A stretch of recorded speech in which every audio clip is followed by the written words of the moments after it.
talk about 2025? Because we actually need to. I'm ready. I need to speak my truth. You put up a good fight. You really did.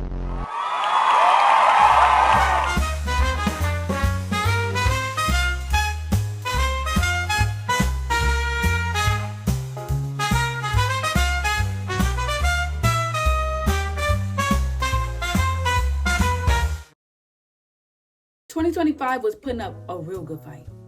Until I realized towards the end of 2025, I'm like, she gonna get tired. She gonna get tired. And as soon as I see her get tired, right there.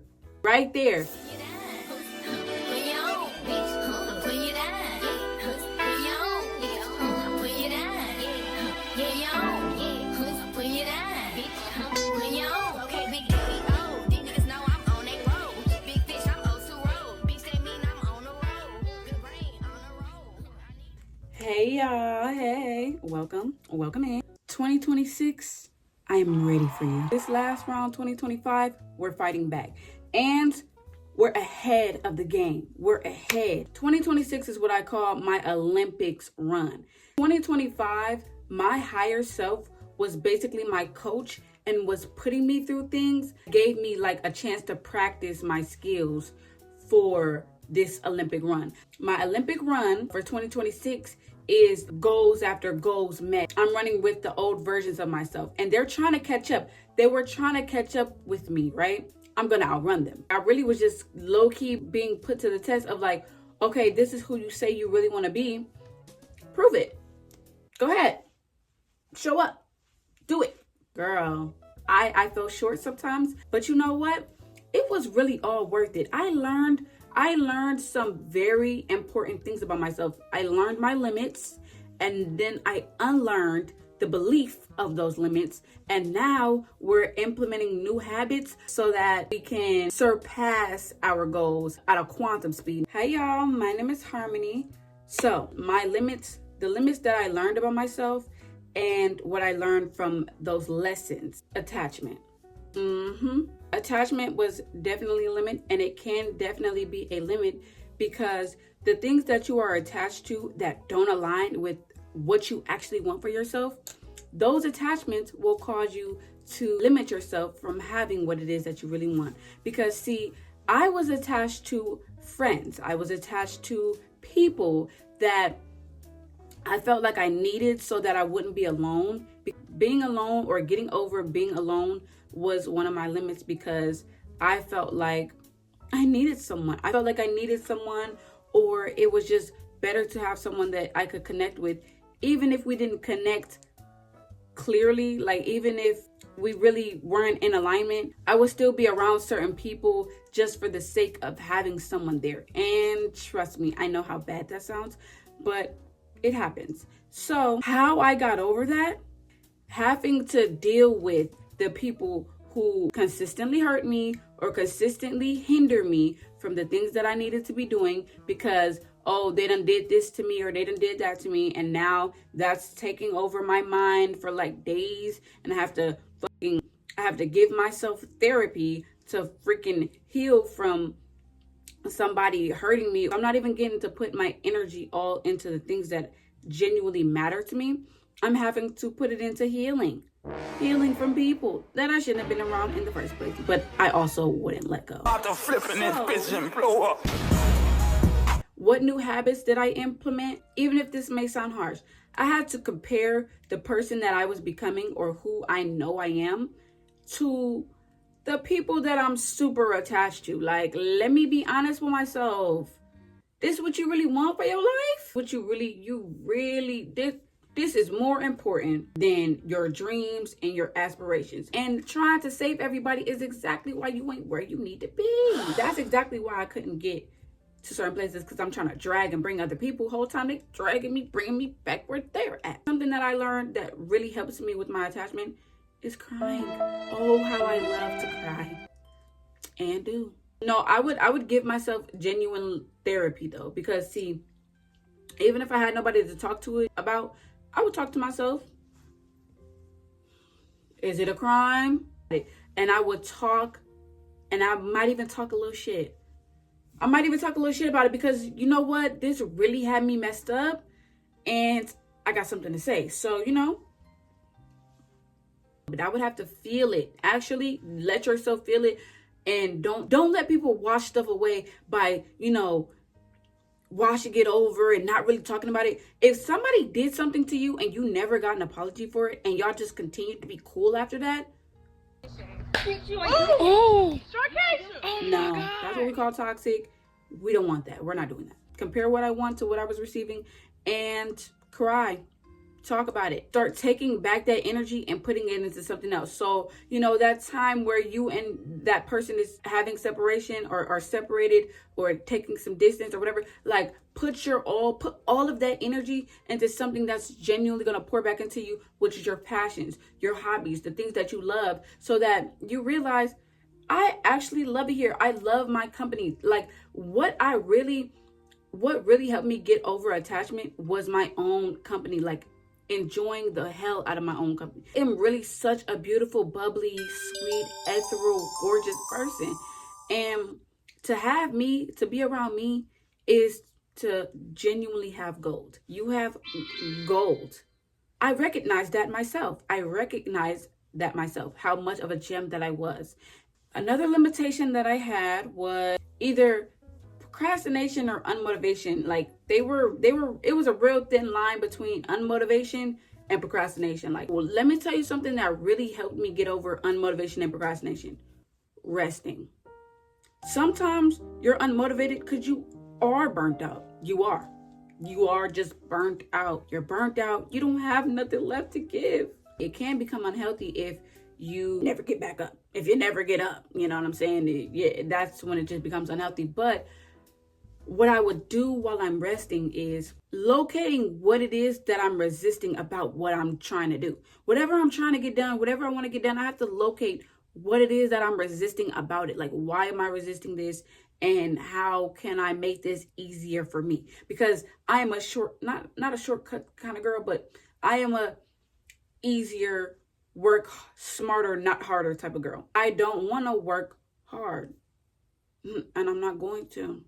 I had to figure out, what would be the easiest path for me to get what I need to get done, period. And that helped with my procrastination and unmotivation, because it's not a race. Like, it's really not.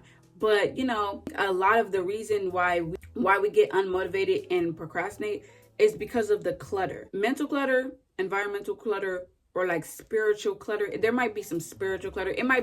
It's clutter somewhere going on that would like hinder you or stop you from getting to the next thing, because you can't focus on the next thing. You got so much going on, either mentally, spiritually, or environmentally. Number one, making sure you have a clean space. We already heard that. We already know that.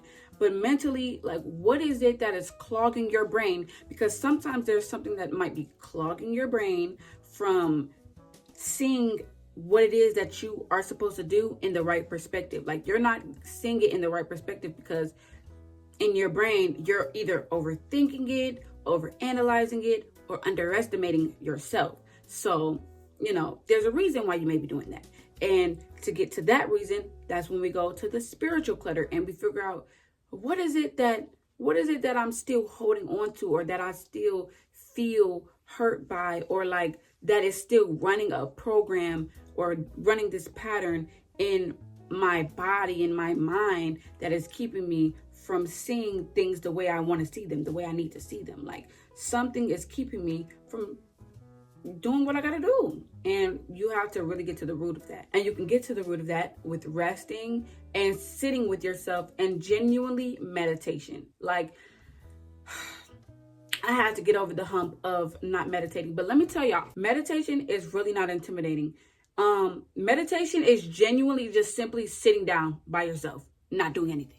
Like, that's what meditation is, which is really simple. I'm talking about not scrolling, no noise, or unless it's like frequencies or something. Even musical meditation. I did musical meditation a lot as well, because, you can listen to some good music and, get into your brain. Just sitting with yourself and seeing what pops up. Like, what pops up when you're alone, not doing anything, not being influenced by your phone, not being influenced by your friends. You're just by yourself in your own head. Like, what pops up and what do you need to address? Because there may be things you need to address, but you can't know that unless you just take a chance to sit down and sit with it. Y'all don't mind me turning that bright light off, do y'all? No, right. Okay. The last thing I would say may have hindered me, or the last limit that I had to get through.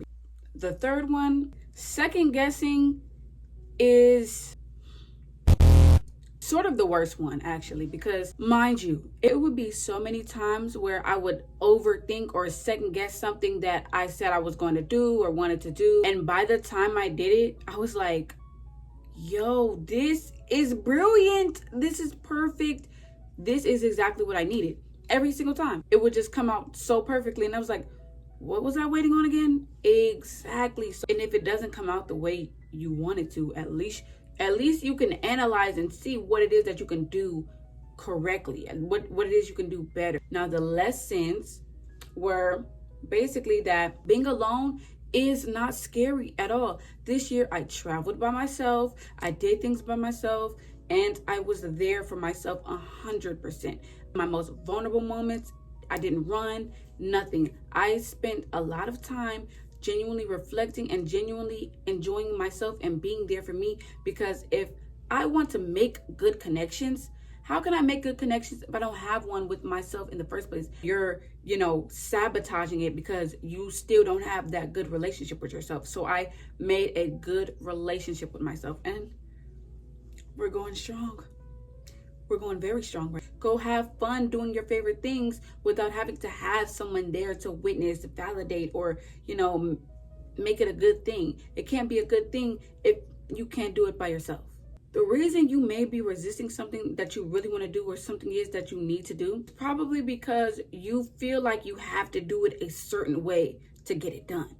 It's whatever way. It's about whatever you want it to be about, broski. Way that you're listening to how you think it should be done, but instead it may be a way that you do it that works out for you yourself, that nobody else does it that way, but it's better for you, it's easier for you, and it gets done. You know what I'm saying?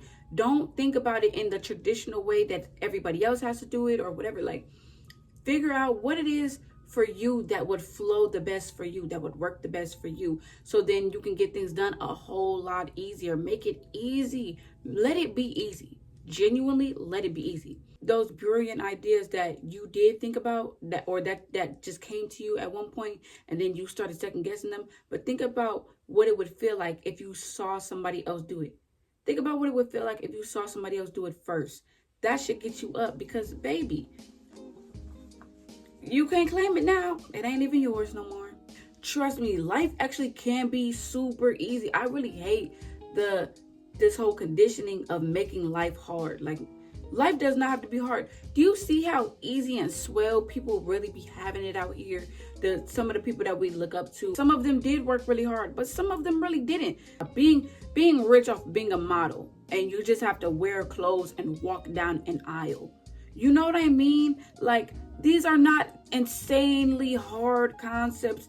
You did not go to Harvard for that. You didn't have to go to Harvard to be a model. You didn't have to search the ends of the earth. You know what I'm saying? You're walking down the aisle in someone's clothes. Like, that's the easiest, cool job, super smooth type of job.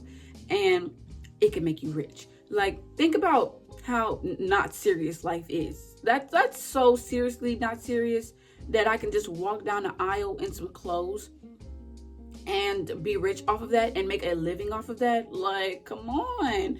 What do I gotta do? Sign me up. We're gonna need a you out there in whatever field that you want to be in. We're gonna need you, because we can't continue to consume one person. Like, it can't be one person at the face of everything forever. We need variety. We need refreshing. We need that. So we need you. Get in the field. Period. Like I said, we are in the Olympics with the old versions of ourselves, and we're going to outrun every single one of them. And we're going to beat them.